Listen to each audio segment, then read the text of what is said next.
Un jour de sabbat, il était venu manger chez l'un des chefs des pharisiens, et ceux-ci l'observaient. Un hydropique était devant lui. Jésus demanda aux spécialistes de la loi et aux pharisiens, « Est-il permis ou non d'opérer une guérison pendant le sabbat ?» Ils gardèrent le silence. Alors il prit le malade, le guérit et le renvoya. Puis il leur dit, « Lequel de vous, si son fils ou son bœuf tombe dans un puits, ne l'en retirera pas aussitôt, le jour du sabbat ?» Et ils ne furent pas capables de répondre à cela. Il adressa une parabole aux invités parce qu'il remarquait comment ceux-ci choisissaient les premières places. Il leur disait, « Lorsque tu es invité par quelqu'un à des noces, ne va pas t'installer à la première place, de peur qu'une personne plus considérée que toi n'ait été invitée, et que celui qui vous a invité l'un et l'autre ne vienne te dire « cède-lui la place ». Tu aurais alors la honte d'aller t'installer à la dernière place. Mais lorsque tu es invité, va te mettre à la dernière place, afin qu'au moment où viendra celui qui t'a invité, il te dise « Mon ami, monte plus haut ». Alors ce sera pour toi un honneur devant tous ceux qui seront à table avec toi. En effet, quiconque s'élève sera abaissé, et celui qui s'abaissera sera élevé. Il disait aussi à celui qui l'avait invité, « Lorsque tu donnes un déjeuner ou un dîner, ne convie pas tes amis, ni tes frères, ni les gens de ta parenté, ni des voisins riches, de peur qu'ils ne te rendent ton invitation et qu'ainsi tu sois payé de retour. Mais lorsque tu donnes un banquet, invite des pauvres, des estropiés, des infirmes, des aveugles. Heureux seras-tu parce qu'ils n'ont pas de quoi te payer de retour. En effet, tu seras payé de retour à la résurrection des justes. »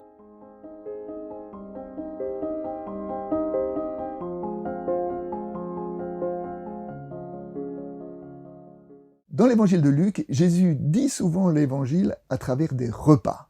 Depuis le début de l'évangile, nous avons déjà vu Jésus partager un repas chez le collecteur des taxes, chez Matthieu, après qu'il l'a appelé à devenir disciple. Nous avons vu Jésus inviter chez Simon, le pharisien, quand une femme pécheresse est arrivée l'interrompre et que Jésus a déclaré son enseignement sur l'amour et sur l'hospitalité. Nous avons vu Jésus inviter chez un autre pharisien à propos de la maladie. Et ici, nous voyons Jésus invité encore chez un pharisien et on lui présente un hydropique, un malade, pour voir s'il le guérirait le jour du sabbat, donc pour essayer de le piéger. Puis, dans la suite de l'évangile, nous pouvons encore évoquer le repas de la multiplication des pains ou encore le dernier repas de Jésus. C'est-à-dire que dans l'évangile de Luc, l'évangile se dit dans la vie. Et quel est l'acte le plus quotidien de la vie, si ce n'est le repas ? Eh bien, Jésus dit son évangile en partageant le repas des hommes et des femmes. Le texte nous dit que les pharisiens ont placé un hydropique devant lui pour le piéger. Alors, l'hydropisie, c'est une maladie où les muqueuses gonflent parce qu'il y a trop d'eau dans le corps. Les commentaires rabbiniques de l'époque disent que en nous, il y a un équilibre entre le sang et l'eau. Et lorsque nous vivons de façon vertueuse, cet équilibre est maintenu. Et quand nous vivons de façon non vertueuse, alors parfois c'est l'eau qui prend le dessus et on devient hydropique, parfois c'est le sang qui prend le dessus et on devient lépreux. Enfin, l'important dans cet enseignement, c'est que la maladie est considérée comme étant une conséquence du péché. Et cet hydropique, en plus, on le présente devant Jésus un jour du sabbat, donc le piège est parfait pour essayer de coincer Jésus.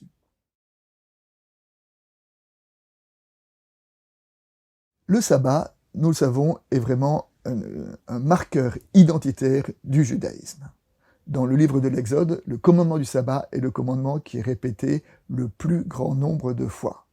Et parmi les règles d'application du sabbat à cette époque-là, face à la maladie, on avait dit qu'on devait soigner quelqu'un s'il était en danger de mort, mais que sinon, on devait attendre le lendemain, car alors le soin, ça devenait un travail, et le travail est interdit le jour du sabbat. Eh bien, c'est cette logique-là que Jésus a remise en question en guérissant ce malade hydropique, parce que justement, il a voulu faire du sabbat, non pas un jour d'interdiction, mais un jour de guérison. Dans les évangiles, la moitié des guérisons ont lieu le jour du sabbat. Si Jésus avait considéré que le sabbat était un jour quelconque, statistiquement, un septième des guérisons aurait dû avoir lieu ce jour-là. Mais en guérissant, en disant que la moitié des guérisons ont lieu au jour du sabbat, il dit justement que non seulement dans le sabbat on a le droit, mais presque on a le devoir de guérir, de prendre soin, de s'occuper les uns des autres, et c'est peut-être en cela qu'on accomplit le vrai sens du sabbat que nous trouvons dans les Écritures. Après cette guérison, Jésus en profite pour déployer un enseignement sur l'art de recevoir à table. Et il dit, quand tu es invité, ne te mets pas à la première place pour te montrer, pour te faire mousser, mais au contraire, mets-toi à la dernière place pour peut-être qu'un jour les gens t'élèvent. Et que derrière cette idée de la dernière ou de la première place, il y a peut-être un enseignement sur l'humilité.